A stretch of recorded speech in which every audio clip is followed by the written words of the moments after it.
You're listening to the 49 Carats Podcast, a 49ers Goldmine production with Stephanie Sanchez.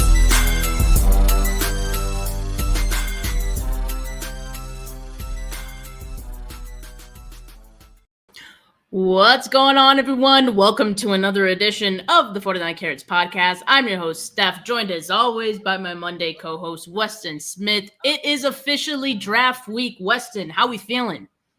Nervous. I'm in Steph, I'm in shambles. I'm just thinking, and you'll find out throughout the entirety of this evening's show, I'm a wreck. He's a wreck. I mean, in true 49er fan fashion, I think we're all a little bit nervous, a little bit excited, anxious, like everything. It's all coming together.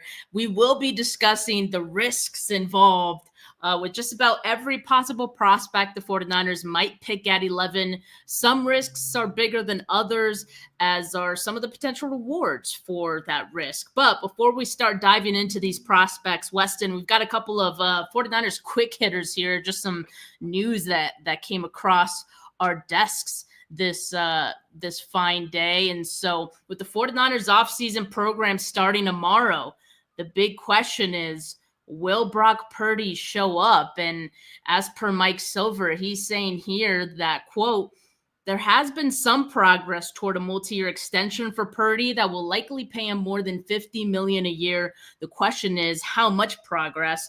If Purdy shows up on Tuesday, it's a sign that he and his agent believe they are very close to striking a deal. If he doesn't, that probably indicates that some significant obstacles remain. As of now, no decision has been made. So we're going to be waiting on pins and needles for tomorrow to hear the report. Is Brock Purdy at the offseason program? You know, what's interesting about this, Weston, is that a couple of days ago, Matt Maiocco was on KNBR, and he said that there wasn't much progress or any progress made on this deal. So maybe there's been a dramatic difference since then. We know these things do move quickly, especially when there's like a soft deadline, like the offseason program definitely should be for the 49ers. But I guess we'll just have to wait and see, right? Yeah, unfortunately, no different than what we've been doing for the last few months is wait and see. I think showing up is telling. Yeah. If I'm in Brock's camp and we're worlds apart, you don't show up. It's that simple. You have to prove your point, prove you mean business, say all the right things along the way about wanting to be there and be part of the team and not wanting to miss this time. But the proof is in the pudding. If he shows up, yeah, you got to read between the lines and say, hey, they're not all the way there, but they got to be close enough that this guy is out on the field. So like everything this week, it's sitting on pins and needles and hopeful for the best. That's all I got. I had to bring my wine with me tonight, Steph, because I'm just not certain how my nerves are tonight, for sure. And you know, this is somewhat optimistic, I guess you could say, on Brock Purdy. Maybe not so much on Kittle. It sounds like Kittle is, quote, a long shot to show up, as he and the 49ers remain far apart in discussions about a new deal. Again, according to Mike Silver, Fred Warner sounds like he will be there. Fred has 2 years left on his contract, so I guess they're talking early, which is a good thing there. But Kittle, I'm a little concerned that, you know, again, like every one of these contract negotiations, it could go to the 11th hour. I wouldn't expect Kittle to show up either. Not even losing sleep over. Like, look, he's in the public spotlight. We know where he is at all times, so we're not worried about him being at camp. I'll grow more concerned if his face is not seen when the rooks come in, right? And some new faces come in, because you want your team captain there, right? For all those reasons. But there's a business side of this, as 49ers fans have become well acquainted with. I just think it's, I'm not losing any sleep and expect nothing less from Fred either. Like you said, difference in contracts, 2 years remaining versus 1 for 85. I just think, having Fred there, having some seniority there at the kickoff of these events is definitely important and significant. And it feels like, again, Fred will be there. But I would expect with these guys, these two specifically, like in years past, they'll be present when it matters most. They'll have faith that it'll get done, because it's been done before. And it probably will take a long time to get done. But what's the urgency to get it done right now? They are both under contract. Like, there's different priorities at this moment. You know what I mean? Yeah, for sure. And as Kyle Shanahan has kind of alluded to before, when they're doing 20 different things at once, they can't always focus on the one contract to get done, which, I found that answer to be a little annoying, but I digress, Weston. Now we got some updates or just little rumors, I guess you could say, on the draft specifically. So Matt Mayoko was on Larry Krueger's show, and he had this interesting nugget about the 49ers potentially trading up in the draft. He said, quote, "I was talking to someone in New England who thought the 49ers could be in play to move up to number 4. And the thought was for Abdul Carter." Now, this is probably a long shot, right? Because Abdul Carter, I think, is, seen as probably going in either 2 or 3 to the Giants. So I could see, though, if for any weird scenario, the NFL draft has a way of surprising people, especially in the first round. If for any reason he drops out of those top 3, that phone line is going to get hot. And, I'm sure the 49ers will call the Patriots in that case. But again, I feel like this is a long shot here. Definitely a long shot. Too many factors. I think it's definitively not something that gets ironed out before the draft, because the reality is you probably have to get to 2 to ensure that you get him like going into the draft, right? And kind of already have your card filled out, ready to go. Some chips have to fall the right way, but I'm going to say, you're going to hear me say this a lot throughout tonight. It's, hey, if the board falls a little weird and all of a sudden he is available at 4, and you have a good working relationship with the team that's sitting at 4, which you do, if that's your guy, pull the trigger. I'll never fault the team for being aggressive, right? Like, go out swinging, right? That sort of thing, like that mentality. If that's your guy, and he's a dude, like he's a stud football player. I don't think he'll be there at 4, but if he is somehow, some way, I would not be shocked even the slightest bit if, the 49ers are aggressive in pursuing a potential trade. I don't think they'll be willing to give up what they really need to, but I think they make the phone call. That's the other part of it. The 49ers have a lot of needs going into this draft. They need all 11 picks. I mean, and if they don't, it better be for someone like an Abdul Carter who is going to be big enough impact for the team that you feel okay with giving up some picks in order to do that. Well, the other rumor, or just the other report in which 49ers are being lumped into, is the possibility of a trade back. So what do you know? The 49ers are interested in a trade up, maybe, and a trade back maybe as well. And also, just picking at 11 too. But that's no surprise, Weston. And I think honestly, that's probably a good segue, to our topic of the night, which is talking about these risks. It isn't surprising to me at all that, any team that's just slightly out of the top 7, top 10 even, is thinking about moving back, because just there is no slam dunk prospect, unfortunately, past those first few picks in this draft. And a lot of them do come with some question marks, do come with some risks in all shapes and sizes, right? Like pick your poison almost literally on some of these. And so I think I want to start off with the one who might be, Weston, like the biggest risk of all in this entire draft, and potentially maybe even the biggest reward if it does work out, right? So I want to say that as well. We're talking about Shamar Stewart, edge rusher from Texas A&M. Like, the obvious thing here, the lack of production is big. I mean, that has to have some teams feeling a certain kind of way about what he could be at the next level. I mean, at the very least, it's having fans panic about what he could be at the next level. 4.5 sacks in his entire career, 1.5 sacks each of the last 3 seasons.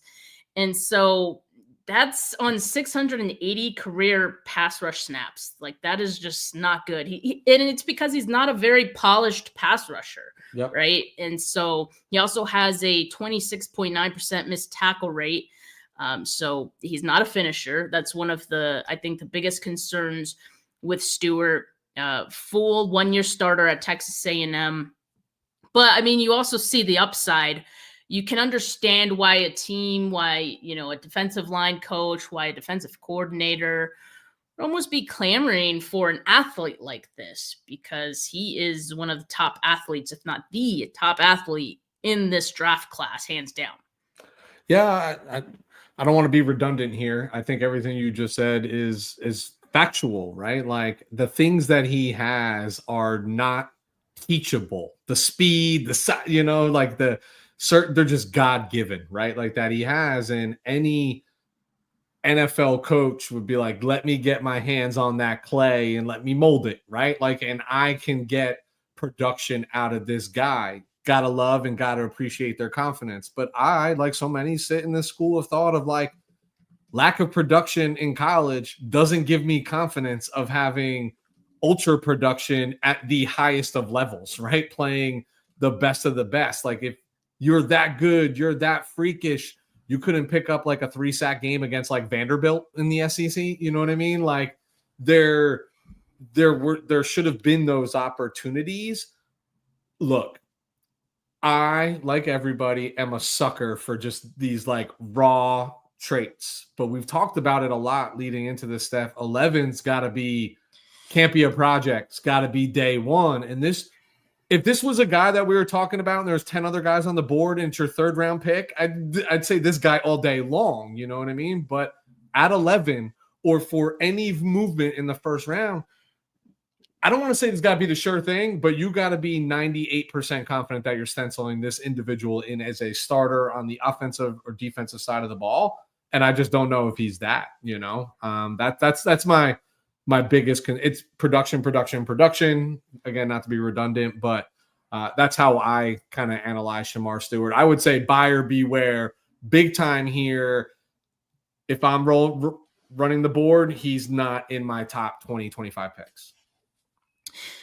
Yeah, and I think he's being mentioned as one of those players, like along with another player that we're also going to discuss here. He's one of those players that keeps getting mentioned with the 49ers. And so I think it is kind of one of those possibilities. I agree. I think at 11, especially with the amount of needs that this team has, you need impact guys. But clearly they feel strongly that they can make him that. I mean, he plays with the high motor. I think his floor is good enough that at the very least, I think he can create opportunities for Nick Bosa. If Shamar Stewart's not finishing, he's going to help Nick Bosa finish because he's going to get the quarterback off of his spot. Nick Bosa is going to come in and clean it up. I think that's one of the best case scenarios, right? Like looking at the reward of it. The risk is like he's not starting week 1. He's a rotational guy. He may have to be a rotational guy to start off, right? I don't know if you can depend on him every single down to start. And so to your point, Weston, this is not ideal for a prospect. No. You may have to pick at 11. Well, I think of it like this, right? If you pick Shamar Stewart at 11, you're basically saying with plus or minus based on how we kind of feel that the board's going to fall, is that he's the second best edge rusher, edge player in the draft, right? That's kind of what you're saying based on the way that this was going. And I don't know if I can confidently say that, like I don't know. I think this is the conundrum because the 49ers are kind of like 11 is kind of like no man's land. You know what I mean? Like your pick only becomes valuable if the board gets funny in the first 10 picks and teams see opportunities. That's the only. So they're going to have to make a pick here and they're going to get crucified probably no matter what on who the player is, pound for pound value. I'll stand by what I always say. If that's your guy, take him. I'm just telling you that's not the guy. Like it's just not the guy for this team at 11. Well, that's the point of this whole discussion, right? Because it is no man's land and everyone's like, the 49ers are so stupid. Why don't they just trade back? I'm going to be so pissed if they don't trade back out of 11. For one, it takes 2 to tango. And for all the reasons that we're mentioning why 49ers should trade back, why should a team want to trade up? Yep. There's no can't miss prospect at 11. I'm sorry, there just isn't. And there's some question marks and risks involved with all of them. And like I said, Shamar Stewart, maybe one of the biggest. So that's why I wanted to start with him. That's why he's the thumbnail. of this video as well. But I also wanted to mention this next, just this little tidbit before I move on to the next player here. On Dane Brugler's draft guide, The Beast, he has Shamar Stewart as the edge rusher 3, right? So it's Abdul Carter 1, Jalen Walker 2, 3 Shamar Stewart.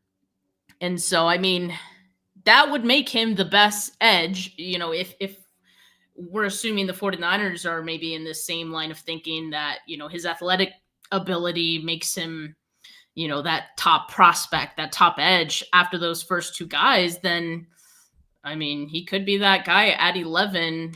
Maybe another team like the Saints, can take that gamble on him too before the 49ers do. I'm sure a lot of 49er fans hope that's what ends up happening. And yes, he does get a lot of comparisons to Vernon Colston because, very, very similar, just having the athletic ability, crazy athlete, but that doesn't always make you the best at your job, unfortunately. So we'll see if the 49ers make that gamble, but they have other options.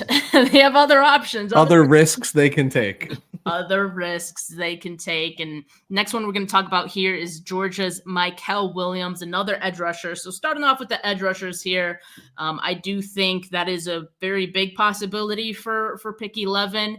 Mel Williams has some risks involved with him. I do kind of feel though, Weston, he's the safer option. Like if it was between Michael and Shamar Stewart, I'm leaning Michael just because I think he's a bit safer.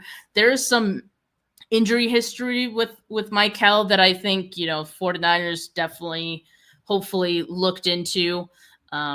He did miss some games this past season with a left ankle injury. So got to make sure that's not going to be an issue. He was mostly a rotational player at Georgia, but that's kind of just the way, Georgia played their guys. Like they were part of a deep rotation. With that, there's some low production involved as well. Better production than Shamar Stewart, but 2022 and 2023, he had 4.5 sacks respectively. And then this past season, 5 sacks. So a little bit more production, but you also hope that you would have seen a little bit more out of him. I feel like if the choice is between Shamar Stewart and Mel Williams, I'm sprinting to Mel Williams. I didn't get a lot of burn because of the rotation that does happen in Georgia and because of the injury. And the injury happened all year, in the beginning of the year, so it really did plague and hinder him the entire season. He is a baby. He's a kid. Like, he is a flat-out kid. So if you talk about wanting to be able to mold, and I'll give him the benefit of the doubt. Look at what former Georgia defensive line have been doing in the NFL as of late, right? Not slouches, some good production coming from his predecessors, maybe why he hasn't sniffed the lineup earlier in his collegiate career. But I think the other thing he does for me is he's another one who's, I don't want to say freakishly athletic, but pretty athletic for the type of guy that on size he is. I think he's got plus physical attributes, but he's also he can be that third down guy that you slide inside to get another edge rusher on the field. He does have experience playing inside, outside. He's more versatile, i.e. more likely to find himself in the starting 11 on the defensive side of the ball, which is still, for me, the key criteria in this pick. I actually have been, over the days, selling myself more and more on this idea of Mel Williams being the guy at 11, and I am surprisingly have grown increasingly comfortable with that, if that was the choice. You know why, though? Because I feel the same, but I think it's because we keep hearing Shamar Stewart that we're running the other direction. It's just take Tyler Warren at this point. I don't even care. You know what I mean? Just not that guy. I'm sorry. He could become the best. He could become Lawrence Taylor in the NFL, and I'll have to eat it for the rest of the. That's just not the guy. That's just not the guy you make with this pick. Yeah, and you mentioned the reward, the possible reward you get from Mel Williams, and I think it provides a pretty solid floor, honestly. Like, he is an exceptional run defender. I think when I first watched him, Weston, I was not a huge fan of Mel, mostly because I found myself paying attention to other players more. Like, I kept seeing Jalen Walker like just pop off the tape, and he's making play after play, and I'm like, okay, I'm supposed to be watching Mel, but where is he? What is he doing? But I kind of think it's because he's the better run defender. It's not flashy or splashy, but he understands his assignments well. He doesn't give up the edge. He understands, his gap responsibilities, and that's big. That's something you can work with early on, right? And as you mentioned, he's only 20 years old. This past season, 2024, like we said, he was playing with that ankle injury, and I think I mentioned the injury as part of the risk, right? But I also say, like, that's kind of part of the reward too, because it shows you that he was tough enough to play through that injury, and he was able to have some success anyway. So I think that's good on him, and I think I would not be surprised if at the NFL level, we see Mel turn into something better than he was at Georgia.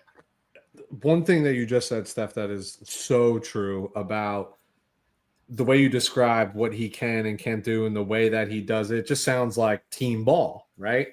And that's going to be insanely important for what is going to become immediately a young defensive team is no hero ball. You know what I mean? Not a single one of you is going to go win it. Just do the assignment, learn the technique, do it as it's taught, check the ego, and insane production will come from that. I'm just selling myself more and more that this could be the guy, or at least one of three that I am comfortable with being the guy. Yeah, and as Yan in the comments says, if we pick a defensive end instead of a defensive tackle at 11, he has to be very good against the run. The 49ers had one of the worst run defenses in all of football this past season, historically bad by their standards.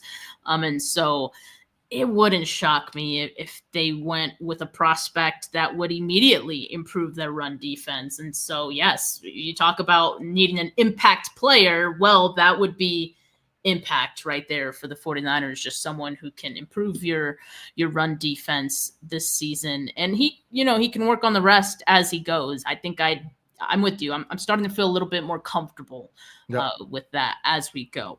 Now, this next prospect here, I think, is one that throughout this process, we've all been a little intrigued by, maybe a little scared by, because he does have some off-fields attached to his name. That is Marshall edge rusher Mike Green. The off-field is huge, right? I mean, we don't ignore sexual assault allegations. They can't be ignored. But, I thought it was interesting, Weston, like when I spoke with Tony Pauline last week, and I asked him about Mike Green, he kind of hinted that, like, maybe teams don't think it's as big a deal because nothing came of it. Like they think it's a nothing burger. Maybe Mike Green has answered to those questions, and it's got them feeling that this is not something we have to worry about being an issue going forward.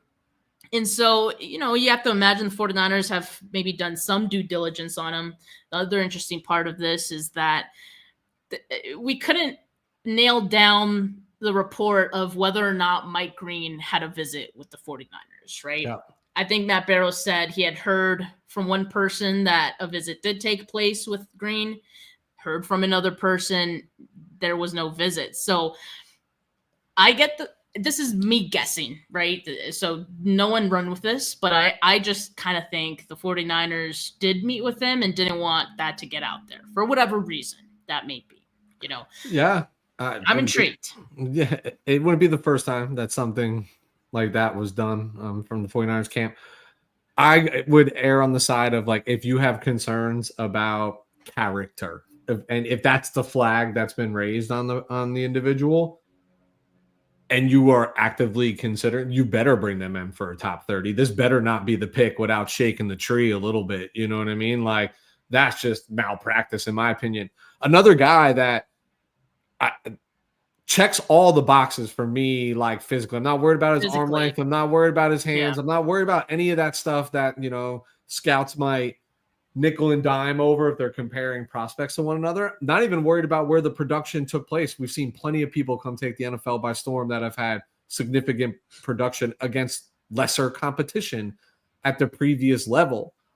I would feel insanely comfortable with Mike Green at 11 if somebody can come and just be like, nope, that was somebody looking for a paycheck, right? Like, I know nothing came from. I would need it squashed, only because I am still scarred from what was the fleet of 2015 of the San Francisco 49ers when everybody's legal troubles came out. Aldon Smiths, Ray McDonald's, Bruce Miller's beating up old dudes.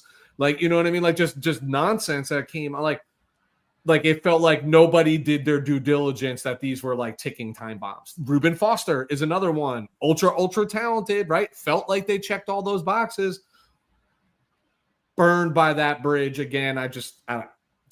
Mike Green, no knock, but unless you can like come out and somehow squash these, like, you got to be off the board for me in the first round. But if that's the pick and they can put to bed those rumors or explain it away and explain it well, you can't be mad. The dude's a football player, and he's gonna be good in the NFL when given his opportunity. Yeah, you mentioned some of the other kind of secondary risks. The average arm length, sub 33 arms at his pro day and the combine, smaller hands, and he most of his production came at Marshall, playing in the SBC conference. I do think he had a hell of a Senior Bowl week, so that helped alleviate some of my concerns there on like the level of talent he was dealing with. And, plus athletes, twitchy, ton of production in 2024, 17 sacks at Marshall. He'd be a great fit for the 49ers. Like, if we're just talking about the player, what he brings on the field, that would be an extraordinary compliment opposite Nick Bosa, I think. And if you want to kind of balance out the off-field concerns, his coaches, both at UVA and Marshall, have praised his character. So calling him a very humble kid, and they've mentioned good things about him. So if that kind of helps you get over that hump of feeling like he's worth that small risk of maybe something in the future coming back to bite you in the ass, I mean, those are some solid potential rewards, I think. The stress. The stress of picking in the first round. I wouldn't be surprised, Weston, so I've said it like this, right? I have a couple of prospects. I have like 3 prospects that if they pick the first round pick at 11 or wherever from their 30 visit list, who had a lot of first round guys in it, I think it could be Shamar Stewart, Mel Williams, or Walter Nolan. Those are the 3 that I think are on the table as far as those 30 visit guys. Yep. But the 49ers also sometimes with their first pick will pull something completely out of left field. There will be someone they haven't visited with, or at least that we didn't know that they visited with. And I think one of those players very well could be Mike Green. It's been very hush-hush, I think, which doesn't make sense to me because they've been linked to every other top edge rusher in this class. So I just don't think they want people to know that they're doing all this homework on him, that they might be interested in drafting him because of, the concerns that some fans have on his off field. But look, I got to say, like KJ Wright, who coached him at the Senior Bowl, had nothing but good things to say about Mike Green and came away impressed with him, I'm sure. And you got to remember too, they had that one-on-one hands-on experience with him that whole week of practice. I'm sure he met with the 49ers that week, if nothing else. So I'm just saying it could be one of those like surprise picks from one of the non-visit players. You know what's funny to me is that these teams all think they're so smart, like they're, I'm just going to make sure that nobody knows I'm talking to Mike Green. I don't want to drive up his value. They all have scouting departments. They all have the same reports on these guys.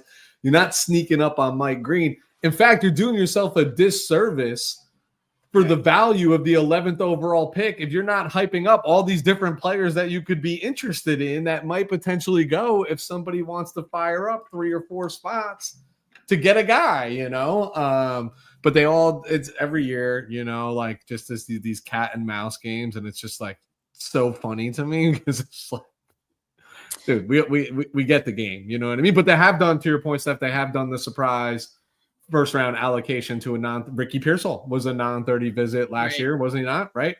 But a little bit less risk at 31 overall than at 11 overall. And that's the problem we're going to run into, is that it's going to be like, that guy isn't good enough to be number 11. You know what I mean? Like, that's what you're going to run into. We're going to hear that regardless. You know that. I mean, I know that. Like, I might take a week off. We're preparing for all these scenarios inadvertently by just going through all of these risks. And then, they have risks, but look at the possible reward you can get from this guy too. We're speeding up the process just in case any of that should happen. Now, obviously, I mentioned Walter Nolan. He's the next guy on the list here. I think early on in the process, huge fan of Walter Nolan. I was like a huge fan of his tape when I watched him. He was like my top defensive tackle aside from, Mason Graham. And there's some things I like about Nolan that I like more than Mason Graham, honestly. But then I started hearing things about, but there's character concerns with Walter Nolan, stay away, buyer beware. And so I cooled on him a little bit. But like now I'm back on the train because I'm like, hold up. Like I liked this dude's tape. That all still existed. That was not a facade. And as long as those concerns are not, I don't know, it depends on the gravity of the concerns. One guy who has a lot of concerns, who I'm not even going to mention on this show because I don't even think he's an option at 11 anymore, is James Pierce. And we've talked about him before, Weston. I think that guy's fallen so far that he's not even an option for the 49ers at 11. He may even fall out of the first round, right? Walter Nolan, I think, is still very much in play. And so his character concerns are not on that level where we have to be worried, I think, about, that coming back to bite you in the future. And obviously the 49ers have done their due diligence on him. He had a 30 visit with the 49ers. And so I hope in that process, 49ers got some answers as to what was going on there. Maybe they feel good about the player that he is. And again, this is one of those players that, aside from Shamar Stewart, Walter Nolan is that other guy you keep hearing mentioned with the 49ers. Tony Pauline mentioned it yesterday or last week. He heard Shamar Stewart, Walter Nolan for the 49ers. Now you're starting to hear the beat writers say the exact same thing. Both of these players are the 2 top names that they're mentioning now. So I think there's something to this. And I would have to imagine if the 49ers are really that serious about taking Walter Nolan potentially at 11, those character concerns may not be as bad as advertised. Yeah, I don't know. Again, we're not in the know, right? As to what the character concerns are. We're speculating. But we can, and that's whatever. It's our time. We can speculate on whatever we want, right, Steph? But here's I, like you, am a big fan of Walter Nolan's tape, right? And watching him play. And I think he plays a position that the 49ers desperately need talent on and would immediately, barring anything unforeseen, injury, something like that, would be stenciled in as a day one starter. I think where my concerns grow around Walter Nolan is like the discrepancy between all these analytic and analyst guys, right, that have him in the top half of the first round. I've seen him as late as early in the second round. Like, there's just this wide swing, and it's like, what do they see that we're not seeing, and what's driving down the value? If it's not just character concerns, like, where are they missing? You got people like Daniel Jeremiah being like, this guy could emerge to be one of the best players in the entire draft class. And I don't know if I necessarily disagree with that, right? The talent's there, etc. It's just, again, these players that just keep being linked. It just feels like it's either there's like no middle ground, right? Like there's just this pit in my stomach that either just tells me boom or tells me bust. There's nothing that tells me like these guys are like 10-year starters in the league, you know. Like, I don't, and that's what's driving me freaking crazy, Steph, going into this week. But I'll stay true to what I said before. If I'm in the room, I'm pounding the table for Walter Nolan over Shamar Stewart, right? If we are picking the lesser of evils as we go through this list. But to me, D tackle is the position of premium right now for this team. Like, they need help everywhere, but that's what I'm prioritizing. So if you're going to reach on somebody because you think that somebody is your guy, this is the position that I want you to do with that. Yeah, and I do think he has the talent to be that high-impact player for the 49ers that would immediately improve their defensive line as bad as they need it, right? And the production is there as well. 2023, he had 4 sacks, again as a defensive tackle. 2024, 6.5 sacks. And so I think he fits the profile of what the 49ers would typically like, what they need in the interior of their line. And so I think he'd be a really good fit. And, you know, that's big, finding a fit too in all of this, as far as defensive tackles in the wide 9 have to play a specific role, have to be able to absorb double teams. Walter Nolan at times would get triple teamed, just like he's the kind of guy that creates disruption that opposing offenses are going to have to account for him every play. And so I like what Walter Nolan could bring to this defense. He'd create one-on-one matchups for those guys on the edge. Yes, I'm totally on board with Walter Nolan and him being giving the 49ers the reward and not so much the risk if he's the pick at 11. All right, the next guy here, I'm actually surprised that I'm adding him.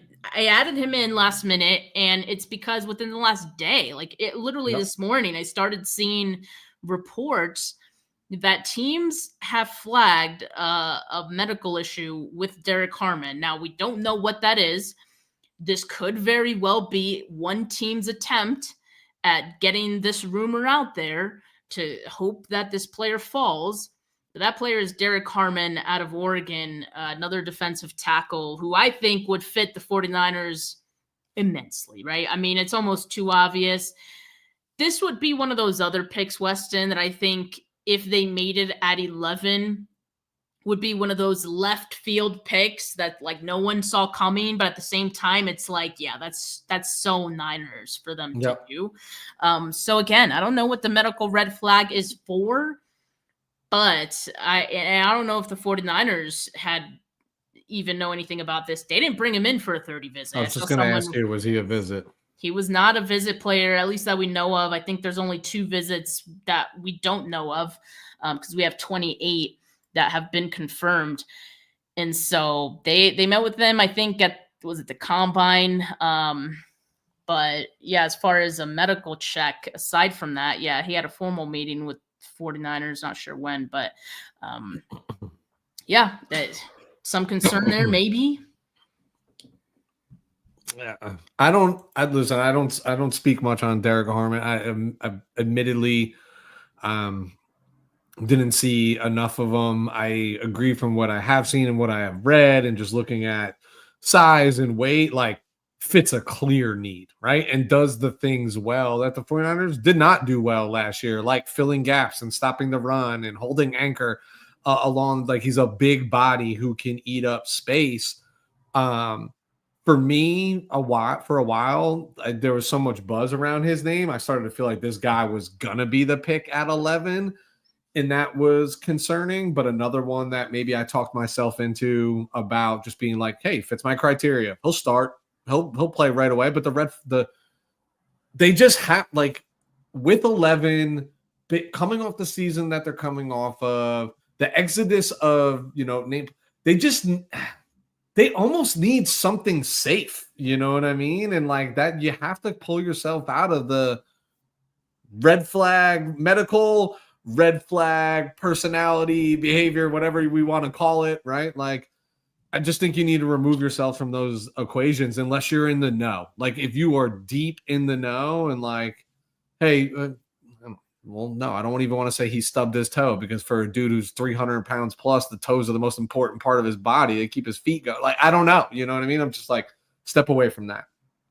Yeah. And, I saw a couple people mentioning, including Ben Albright this morning, saying like, I've been telling you guys, I try to warn you guys about this. So maybe there's something to it. I agree. There is some weird timing to it, but maybe it is something teams have been knowing, but the reports are finally starting to spill out. Another thing that's weird about the medical suddenly being a question is that he didn't miss a game over like his final 3 college seasons. Yeah. And so he's maintained, health throughout his career. He's been durable. So I have a lot of questions about this. Again, we're not in the know on what the specifics are. Just something to be aware of, and buyer beware, I guess. I don't know. We'll see what the 49ers think. Another one that could be a big risk and as big a reward as well is Ohio State offensive tackle Josh Simmons. I mean, these guys know season-ending non-contact patella injury, torn patella. The 49ers have not had a lot of success with this injury. You think about Weston Richburg. You think about Drake Jackson, most notably and most recently.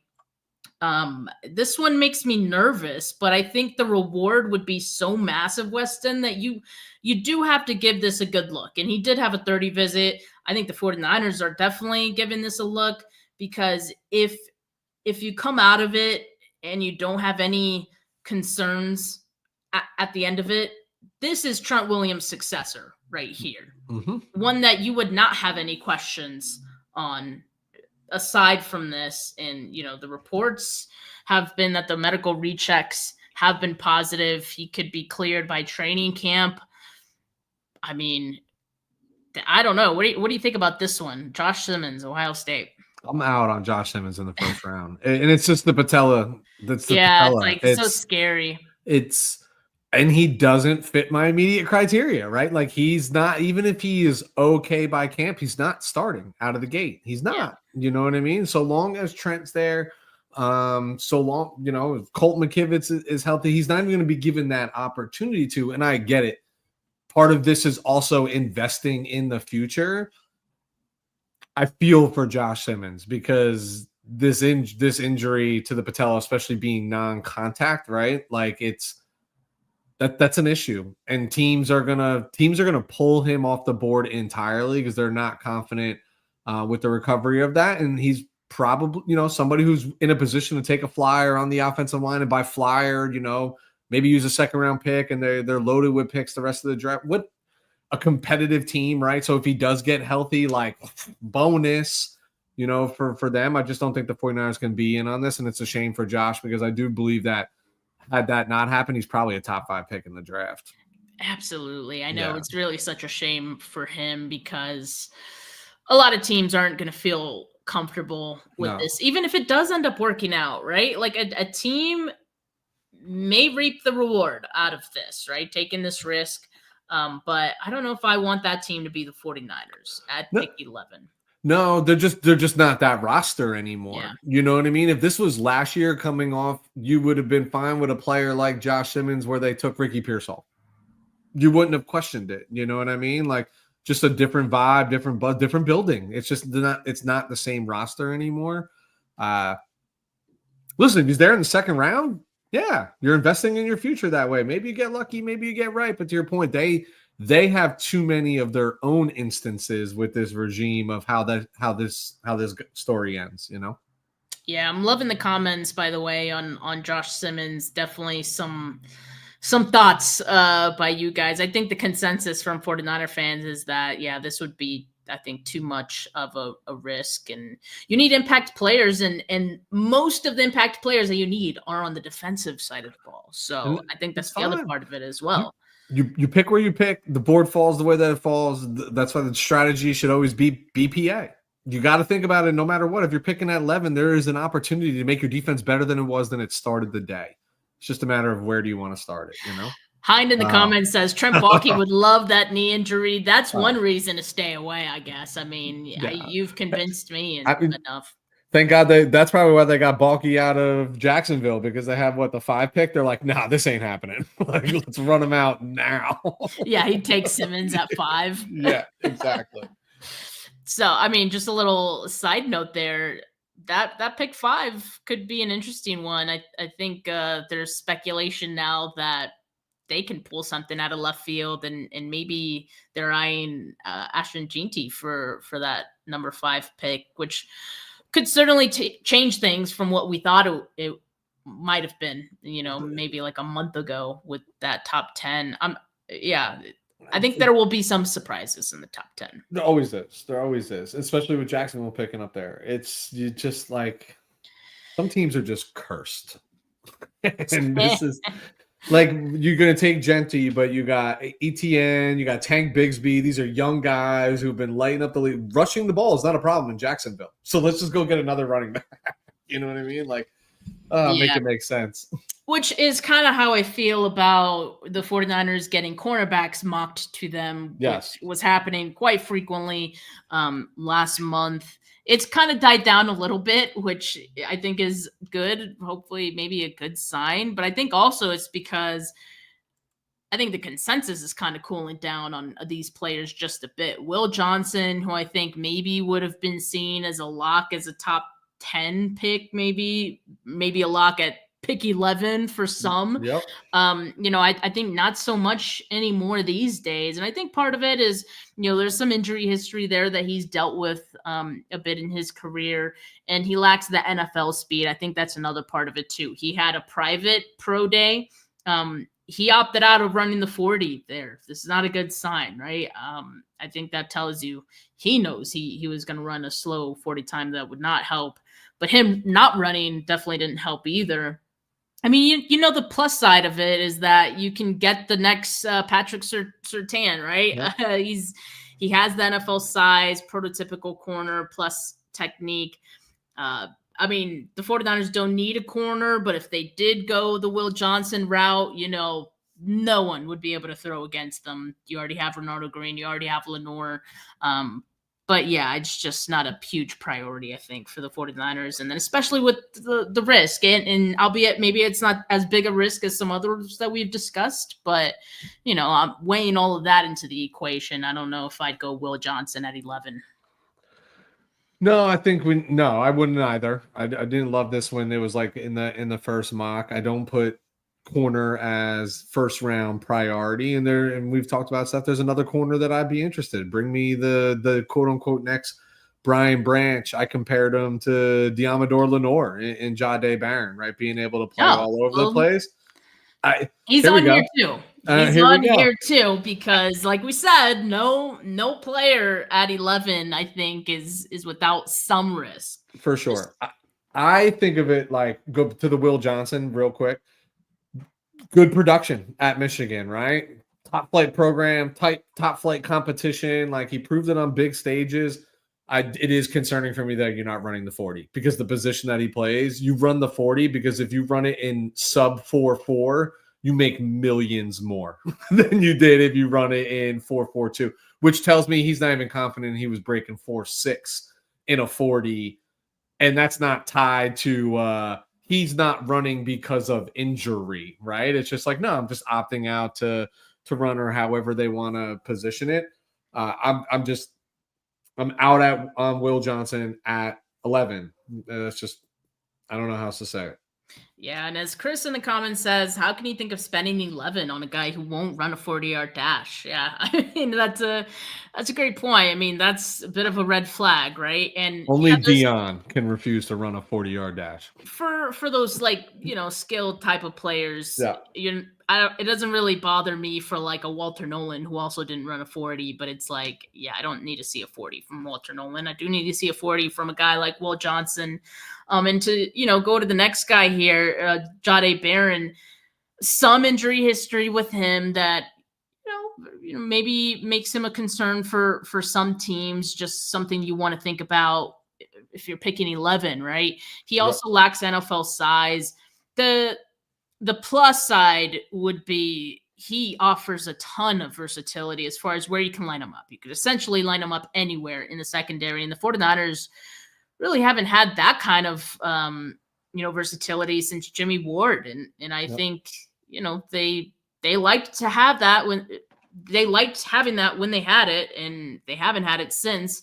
So I don't know, maybe that alone would be enough to weigh that risk just a little bit. But I just think there's other players at better positions of need for the 49ers than Will Johnson and then Jadeveon Brown. I just think it's not so much against those players. It's just more so about what the 49ers need and how I'd be prioritizing other positions more so than corner. So not so much about the risks for these guys. It's just 49ers team need in general. Yeah, for sure. Listen, I said earlier that there's 3 that I've grown comfortable with. Jade is 100% one of them. I've said it before on here. If this is the direction that they want to go, I think he's just an impact player. I think he's just a football player, and I think that fits the mentality of what Robert Saleh wants to do on defense. I'm pretty confident with. But also highly agree with you, Steph, that there are other positions that I do believe are of greater need. But that's when you come into this risk of like, are you chasing the need, or you just did it luck out that the best player available is also at a position of need, right? Because I still believe BPA in the draft, especially if you're in the top half of the first round. So Jade's a guy I love. Jade's a guy that I would be plenty happy with if he became a San Francisco 49ers. And again, we're looking at this as if they stay put at 11, more than likely, right? Like there are other players that have been linked to them based on that we know they would have to move to get in front of.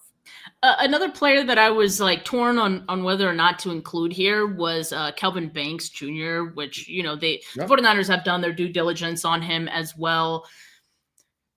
Feasibly could be an option for the 49ers at 11. The reason I didn't really put him on here is because I don't really think there's a big risk with him. I think the biggest risk from the 49ers standpoint is that the same one we keep talking about, is that you get a tackle with pick 11. They're not starting right away. So then what is that player's role? I've also seen, and Dane Brugler has this too, Kelvin Banks' long-term best position may be at guard. So, I mean, you can't draft a guard at pick 11. That's just not good bang for your buck.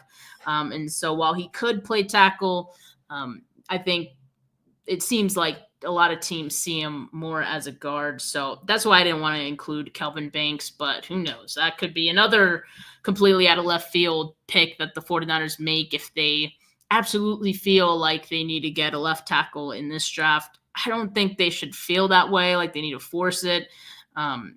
Just let it come to you. And I think there's going to be some good players, even with some of the risks that we mentioned, that are potentially worth that risk with some of the rewards that you could reap. So Weston, let me ask you this. Who would be the one prospect out of all the guys that we mentioned that you'd be okay with the risks because you feel strongly about the potential reward the 49ers would be getting out of that player? I have 2. I would say of the ones that we discussed, I would say Walter Nolan or Jadeveon Brown. Okay. Those are my 2. Well, and Mel Williams, like I'm convincing myself about it. I have been convincing myself. All right. So Walter Nolan is one of mine as well. I'm also curious in the chat if you guys have one guy from the guys that we mentioned who all have some risks, but could also be some big rewards for the 49ers. Who would be that guy for you that you'd be okay with the 49ers taking that risk on? Walter Nolan's one of those guys for me. I'd also say, like, I think, and I hate that I'm saying this because I think a couple months ago I wouldn't be saying this, but I have since kind of felt better about the situation, is Mike Green. I think just the fact that, nothing came of it. If all these teams that are doing their due diligence and doing their research on Mike Green and they ended up finding nothing, again, the case was suspended too. So, like, I think if it's a nothing burger and teams that know more than I do about the situation feel good about it, that they draft him, then, I'd be okay with it too. 2 points. If you're curious about if the Mike Green allegations are true, false, or have any impact, just tune in like an hour or 2 before the draft, whether you watch it on NFL Network or ESPN, you'll either hear Adam Schefter or Ian Rappaport talk about how all of a sudden in 24 hours his stock is climbing, right? Because that means all the rumors and the reports are out, and that'll tell you everything that you need to know about Mike Green. And then if you're hearing those reports, don't even be surprised if that man lands in the top 10. He's that productive. That's a great point, which I think is another reason why maybe the 49ers didn't want it, and just hypothetically, right? Again, that's just my guess. That could be one reason that if they did have a visit with him, they wouldn't want teams to know, because they don't want teams to know that they don't think it's a big deal. And because once that starts getting out, then other teams are like, okay, like, yeah, you're right. It's not a big deal. Like, we should go after him too. He's great. So yeah, I think teams do a lot to put doubt in other teams' minds. And let's not forget some of the risks that we've mentioned here, as far as like character concerns and other like vague reports that are out there. A lot of those could be very much that. So it'll be interesting to see what happens on draft night. And I would say this, Steph, because this is, you and I won't do another show before the draft begins and completes, unless you want to do something crazy during them. I'm available. Let me know. That being said, is 40, since we know John Lynch is such a huge fan of the show, we can say, don't overthink this. Let the board fall. To your point, there will be 3 to 4 guys there that will have the potential to make an immediate impact to this team. Round 1 is not the time in this draft to get cute. You have 11 picks in this draft. There is plenty of opportunities to find somebody with plus characteristics and maybe some health or individual concerns that might have been red flags, where you can roll the dice on the projects. Round 1, don't get cute. There will be a couple guys there, and go, and don't look back. Go and don't look back. But just know in advance, no matter who the pick is, 40% or 50, it's going to be a 50-50 split, united and divided between 49er Twitter and social media. As it always is. Yep. I think there's some picks that would unite the fan base in our hate of the pick. Like, I think we all equally hate, like, if the 49ers went after Tyler Warren in this draft, like at 11, or like Stewart would be a very close second. I mean, yeah, there's a few that I think we'd all be, like, for once united on hating. But let's hope we don't have to worry about those. All right, and yeah, we talked about all the character concerns. James Pierce, I didn't even include him, like I said, because I don't think he's in option 11. He, I think, is going to fall out of the first round. That's how big his character concerns are. I think those are legitimate. I think it's we've talked about him before here on this show. I know you, Weston, this pains me. Several thoughts. He's a talented player. I think that's the worst part about it, is like, he's a very talented player, but the character concerns are that bad that teams aren't even willing to take that risk. Because it's effort. You know what I mean? It's not. Look, it's all bad. When you have to bring up a character concern, it's never anything good. But I would say, from what I've gathered, what I've watched and witnessed with my own eyes, this is more about effort, quitting on teammates, prioritizing himself above the team and his situation. NFL teams don't like that.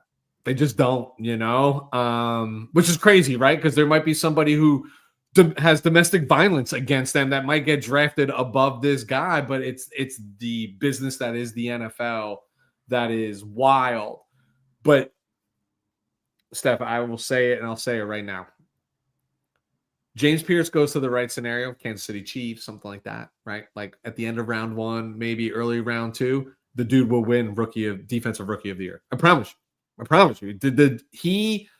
If he declared for the draft last year, you'd be talking about him in the top 3 picks overall. There is no denying this kid's talent, but talent means nothing if you don't have the effort behind it.